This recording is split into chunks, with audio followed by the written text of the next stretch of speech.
Hi everyone, welcome to the Advent of Code 2019 in Erlang through some ad hoc unedited video where I'll lose everyone's time by finding the inputs of invalid examples for way too long, as I did in day 20. This video comes out pretty late by comparison to other ones, and it's mostly because day 20 pissed me off in some ways. Just like took a lot amount of time for very little benefit, where all the difficulty was in non-essential stuff, I'd say. And so I'm took a bit of a break before day 21, which hopefully will be a bit more fun for that one. So let's see what day 21 has for us. So I lift off from Pluto and start flying in the direction of Santa. Okay, while experimenting further with a tractor beam, you accidentally pull an asteroid and, okay, I break stuff. I can send a droid out. The Clear Choice mission is a droid that can jump over the holes in the hull. You can use an Intcode program, yes, because we're in between planets, running an ASCII capable computer. Program, blah blah blah, Spring script, okay.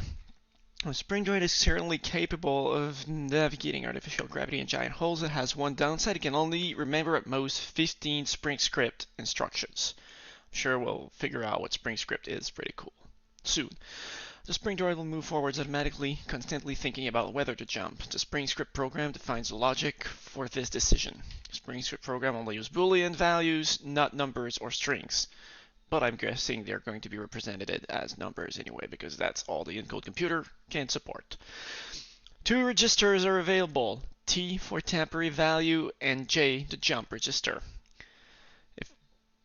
The jump register is true at the end of the Spring script program, the Spring droid will try to jump. Okay, both these registers will start with the value false.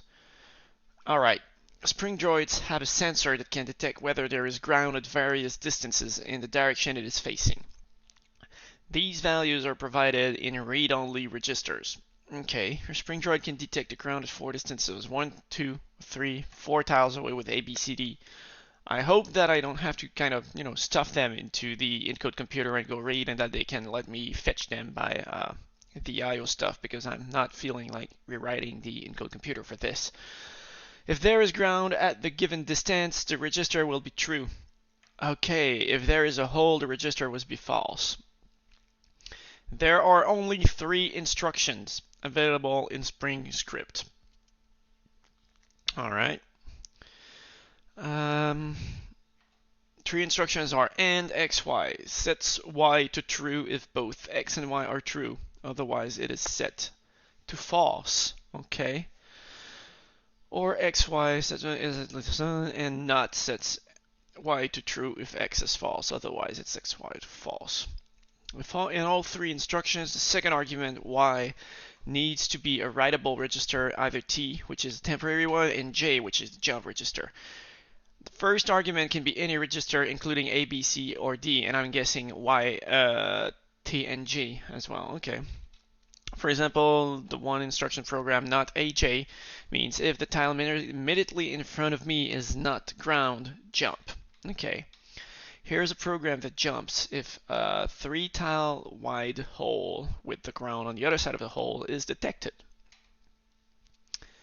If a 3-tile wide hole with the ground on the other side, so the ground is on D. Okay. So not A and J. J starts false. A will mean that if there isn't ground in front of us, then jump. Not B, meaning if there is not ground in front of B, then in a temporary value. If the temporary value is set and jump are set, then set the value and jump. So both holes are set right now. Not C and T. So if there is no ground in C, then put that in a temporary value, and then T and J again. Sorry, G is J in French, and J is G in French. So NT and J, so once again, if both are still true, then it jumps. Otherwise, it would be false and unset to jump. And finally, D, if there is ground at D, then keep jumping if you are jumping. Okay. The Intcode program expects ASCII inputs and outputs, which means I will transfer them in integers or something. It will begin by displaying a prompt then input the desired instructions, one per line.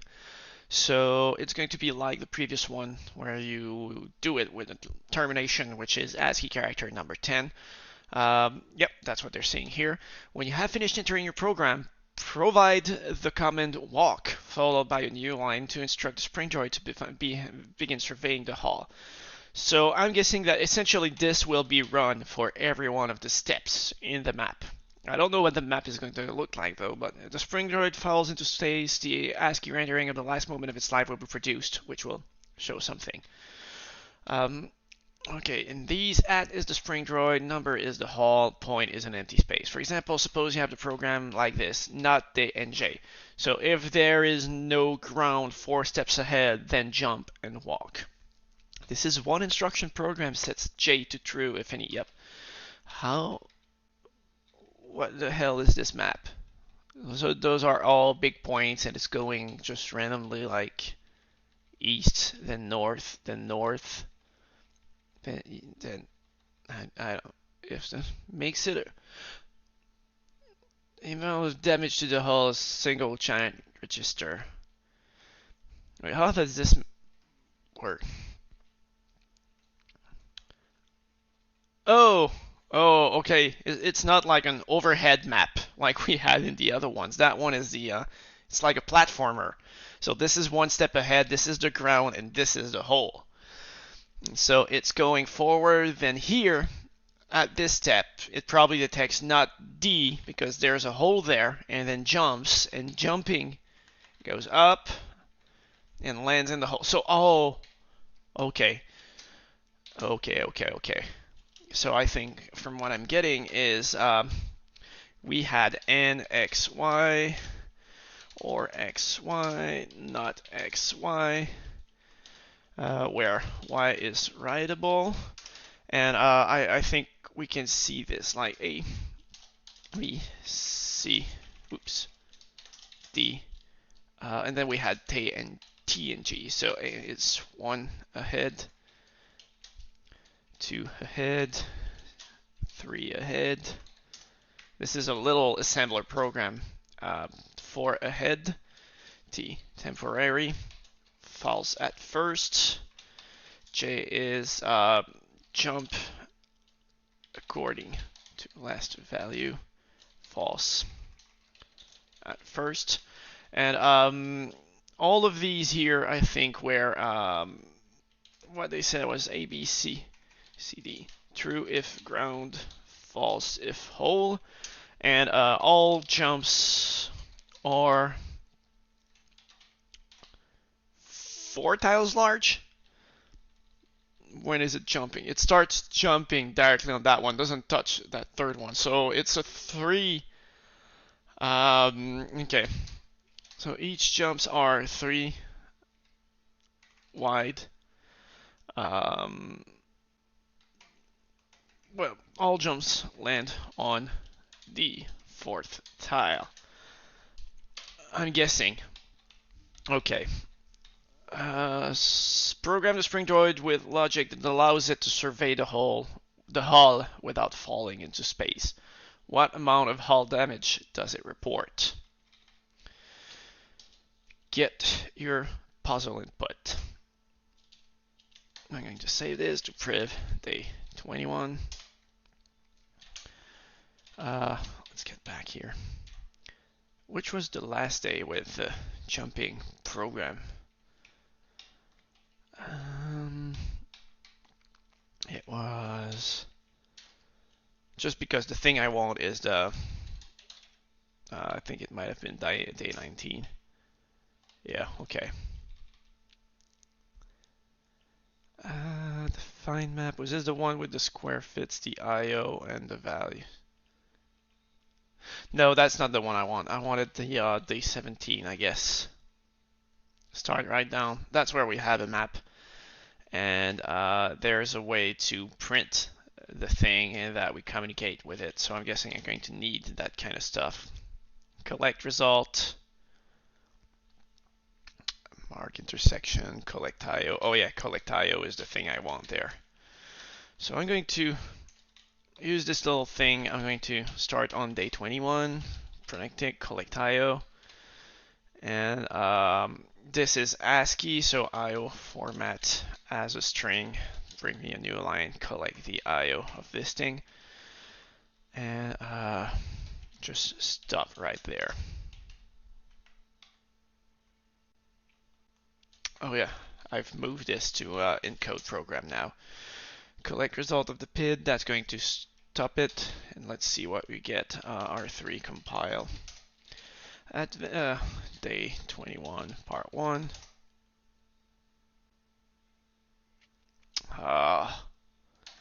Is it waiting for input? I guess it is waiting for input. Let's pick a random program. Send string. Yes, that's the one I want. So I'm going to send a string. I'm probably needing to encode. I need to add it there. All right, and I'm going to have. I don't know how long it's going to be worth adding these functions. If only because there's not that many days to the advent of code left, but send string to the PID, and I'm going to send just walk and a new line. I think that's what they asked in all caps. Where's the big walk one? Walk. So it's never gonna jump, which I am fine with. There we go. So we've got a little program, and it's exactly the one we have in the example. So I'm guessing it's going to be easy to make that one pass, where I'm going to also just send it in code, send string PID, and what is it? Okay, what's my program now? I'm going to just say, so if not A, and jump. And I think that will be all I need. Oh,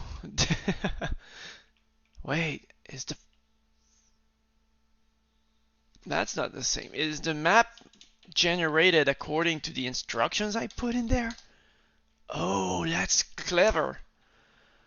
Okay, let's expand our program then. All right. So that's going to be script is equal to this stuff. So not a. Let's. So the thing I want to do is I always need to know if there's going to be a landing spot. So the only I know my program is going to end on something here, because the only way I can ever jump, and this is going to be the last bit of my script every time, is going to be to tell it and the NJ. Only jump if there is ground at position D. So the other one I want is, I guess if there's any hole 3 steps ahead, I gotta jump. There's so, or oh shit. So I need to do something like not A in temporary.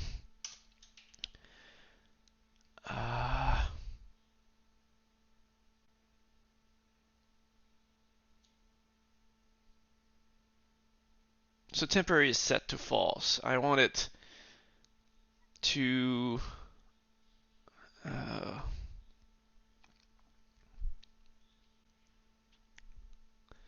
okay, so and A, and no, that's not work. So not A is going to be false if A doesn't exist.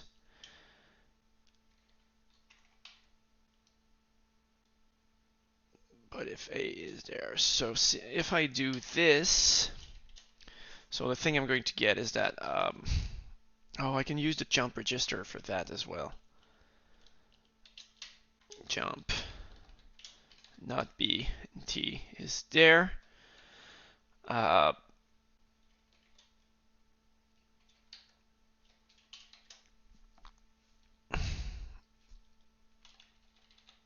I'm going to do it in the temporary one and jump in there, and not C in T and the NJ. I think this might be a workable program that does what I need. Nope. Oh, that's going to be that kind of day, huh? So if there is no ground, store the jump. Yeah, okay. So if A is false, then jump. Then if B is false, then put it in temporary. Oh, that's an OR value here. If any of them is set to true, then jump. Then not C and T. And that oh wait, I need to or T and J here, and then do the last one. I think that should be the. Oops. Oh, wait, that's the thing, right? This one instruction says true. There's no flaw. Another it jumps in the hole it finds. Provided that allows to survey the hull. Well, what amount of hull damage? Yeah, it's the single last integer of that one. So that means I passed, I think. So that would be this last of Intcode collect IO. And I think I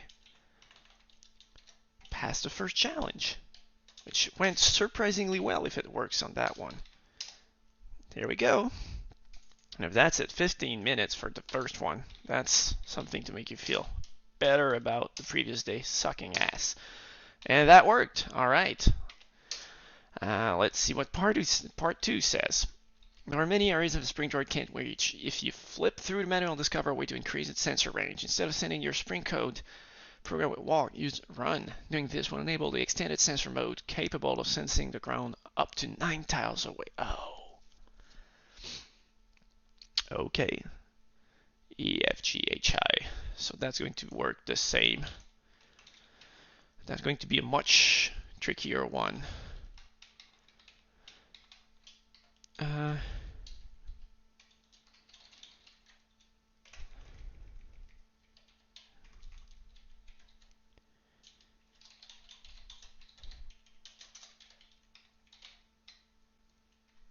Alright, all the functions. Successfully survey the rest of the hull by. So now I still run by 4, but I've got 2 slots further away to go in that one. Alright, let's see what we can do with this. So, one thing I'm guessing in here is that the program I have should be pretty universal in terms of these things, but I'm sure there's a kind of a trick question about it. So I'm going to send it to P2 as well and see what changes with that program when I tell it to run instead, because there has to be a cool corner case about the thing I did. Oops. And I gotta find out what it is. So P1 still works. P2, boom. Interesting. I thought I told it to only jump if D was available. See, so it goes to D. Wait, so that's fine. Oh, I get it. Okay, so it's falling on this one, but I need to be able to look enough ahead forwards to know about it. So let's write a little hand debugging. So here I am on this one, and A should be when I'm starting here, the place I want to be able to. That's the first D I was getting. Okay, so this here is A, B, C, D. H, I. No, it's not going up to J because J is jump. So, okay. I'm good to go here, but I can only jump if, well, this one is free. I also need the 8th one to be free, which would be 1, 2, 3, 4. That would be H. So, you know, the easy thing to do would just be N, H, J. And that, in theory, would be good enough. But I know it won't be. Let's just see why not. Boom! Here we got a new edge case. Interesting one.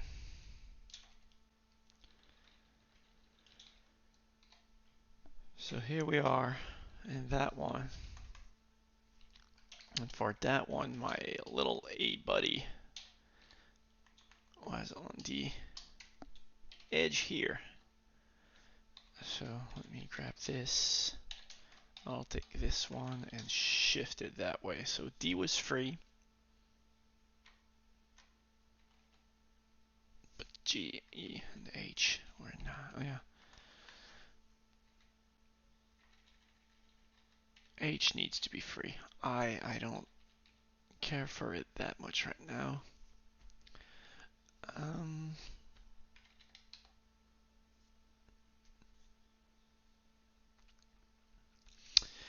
Yeah.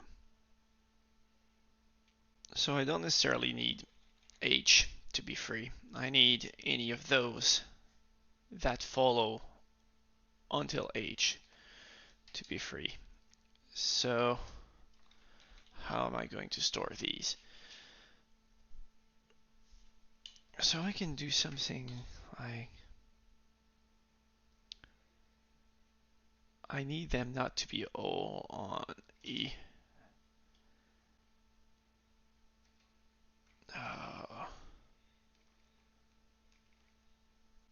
So how do I set my temporary value? So I need no.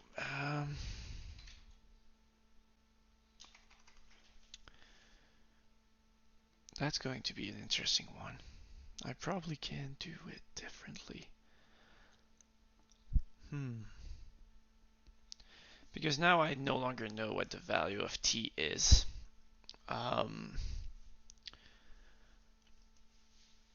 So it's not a question if I'm not jumping. It's going to be assume I'm willing to jump.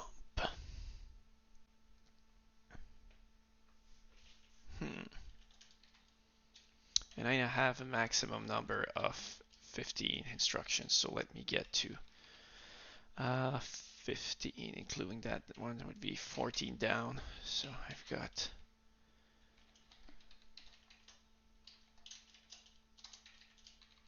so here I got 4, 5 more. Okay. So now I still got 2 more, 1 more of these, so I can fill all of that stuff up.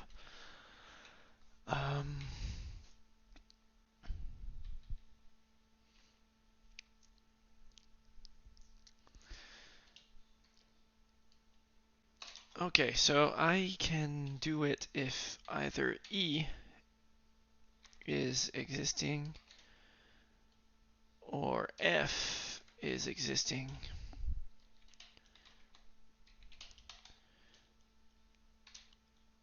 Or G is existing. Or H is existing. Any of them might be good enough, I think. And TJ, I think this might work. I don't know if I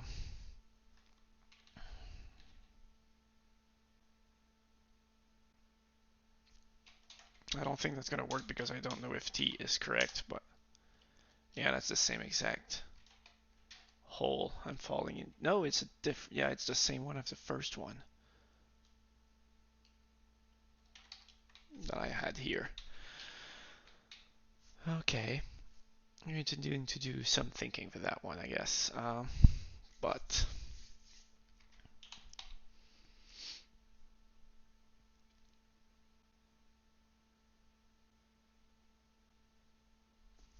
Please. Oh, I don't necessarily need D to be free. Oh yeah, I need D to be free because otherwise I'm jumping in garbage. Any of them is not correct, I jump. And that was my initial program here. So I only want to jump then if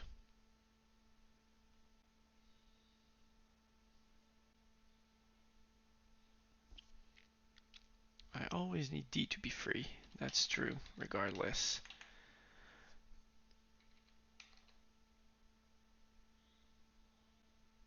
No, that one I don't want. Oh, yeah, that's the thing. I don't want to jump if D is, yeah.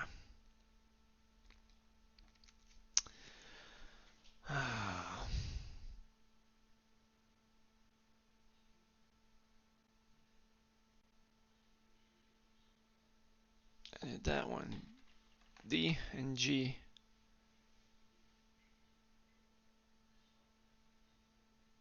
Both need to be free. That one I could jump. That's a frustrating one. But that one, so my condition is not right because F exists on the ground, and so it should have been able to delay the jump a bit. Oh, but if there is one after that, H is not free. So it's fine to delay that one.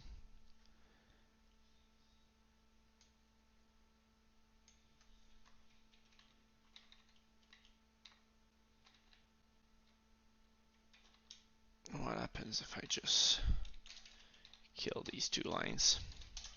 I'm going to try it and do it interactively. I still fell in the hole, so I need to delay that one further, but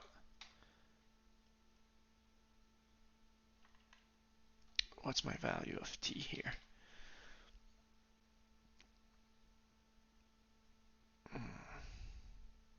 Oh, I know how to reset T.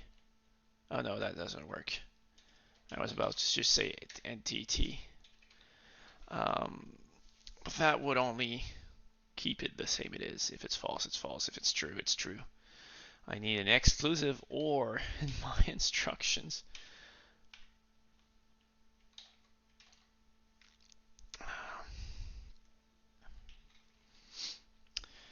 So for this one, the thing I want is D and G and H need to be, because 1, 2, 3, 4, D and H or need to be available.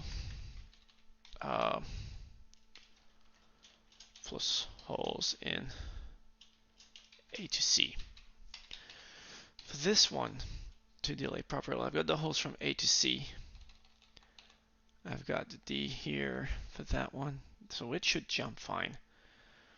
But the thing is that H is not available specifically that one. So it's not just H that needs to be, it's D and any from E to G avail plus holes AC. So here I had my original short program for this one with A and G and D. The thing I'm thinking is I can probably move these a bit and write my program before. And then I will only jump if I have these values.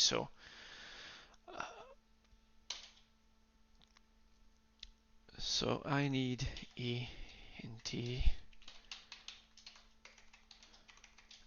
and then I need F and T.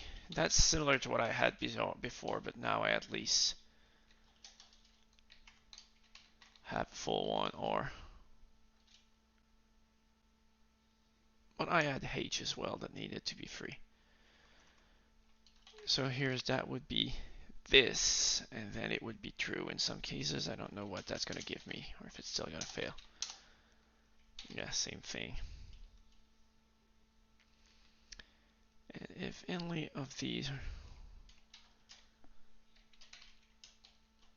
but oops, I saved the file as number 2.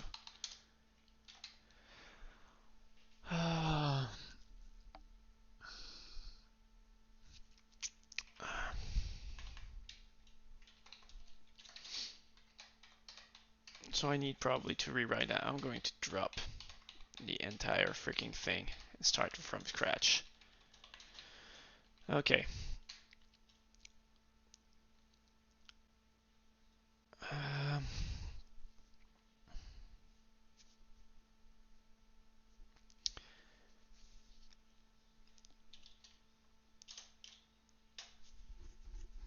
so I still want to know if there is a hole in A. So T is I can probably remember that, not B and J.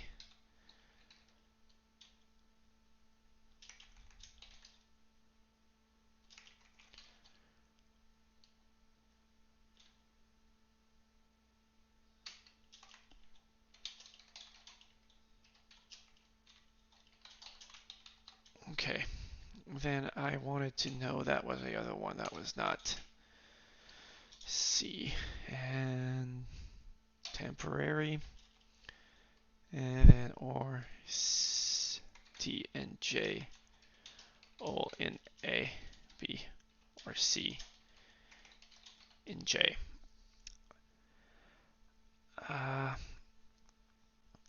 So if there is a hole, oh yeah, the only thing I wanted to know as well is and, but those can be my other condition. Now, the thing I want to know is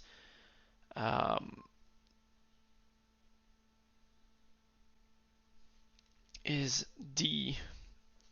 So other conditions I need to have. D must be free. And then any of E and G must be free.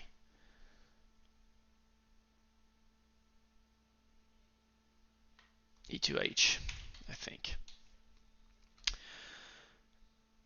And this only matters if J is taken.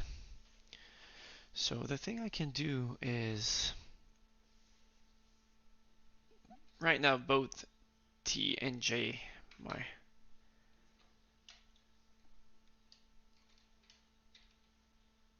yeah, okay, I'm going to do this. That's not a bad idea.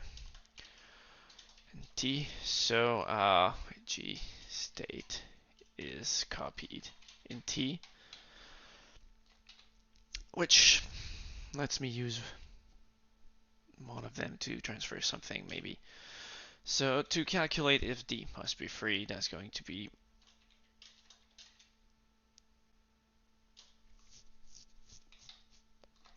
so that one might be false, might be true. I don't care. If not D, I want this in T. That doesn't change anything. That's fine. So maybe that one is not useful.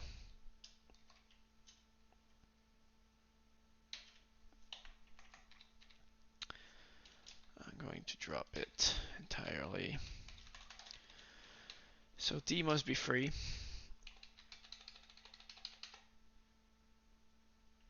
Nope, it's... Yeah, that's the thing. It's not that not D, it's that I want and D and T, but to do that, what I need is to directly copy the thing, right? I only have or and not and.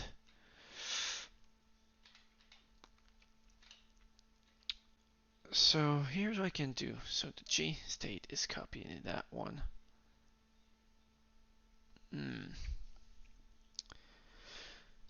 I want what is excluded. What I need to do is I want to make sure that t is set to false now. But to do that, how do I set t to false? Well, technically I only need to set t to false if j was set to true. If j was set to false, then it doesn't matter. Okay, so if j is false, then it doesn't matter as long as at the end I finish with something like ntj. So that's going to be fine. So I don't touch j anymore. So if I do not j and t, so if j is true, then it's t's false, and if j is false, it doesn't matter what t is. That's going to work. So or, and then I wanted only or e and t. I'm going to start adding my line breaks before I forget all of them. Oops, that's going to be on this thing. Okay.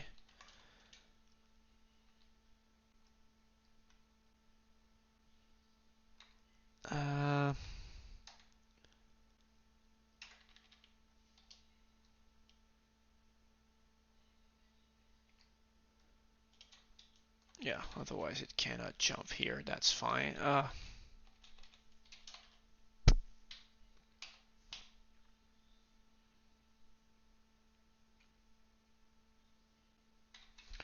Okay, or, oops.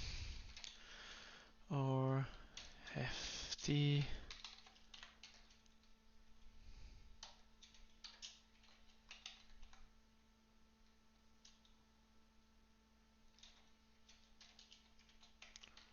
Let's see what we get for this little thing. Why am I falling always in the same hole for that one? Because that one tells me, oh, because F is free on this one. F being free is not sufficient on this, is it? So if I just take that one out, what am I getting?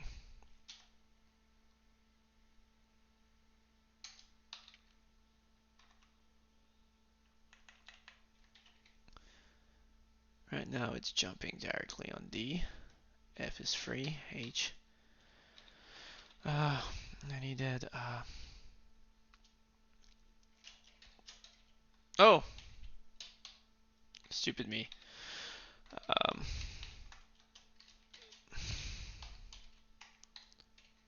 needed at least that clause at the end. So now I'm still falling. That one I no longer want it because it's not sufficient, clearly. Yeah, okay, that one is no longer sufficient. I see the thing. Oh, it succeeded. Okay, so that's a working program that I got by mistake.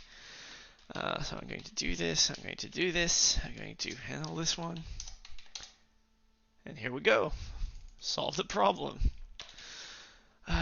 That was kind of a bummer, but it's interesting though, because I could have probably, and there it's solved, I could have probably generated a program that generates the right program by just doing trial and error, kind of just evolutionary program would have been fine for this. But this turns out to be entirely sufficient for all I wanted. And so the reason for this is, let's look at these other strings because these ones failed. I want to make sure that I at least understand why this one works. So I clear now, only needing H and E. Oh, that gives me just the stepping steps to drive forward, because then I can jump to any of these safe ones, and that's probably the limit of what they generated in that one. Okay. Well, that was shorter than I thought, and that's a welcome sight. So come back again for day 22. Finally, that one gains us a bit of simplicity. So have a good day.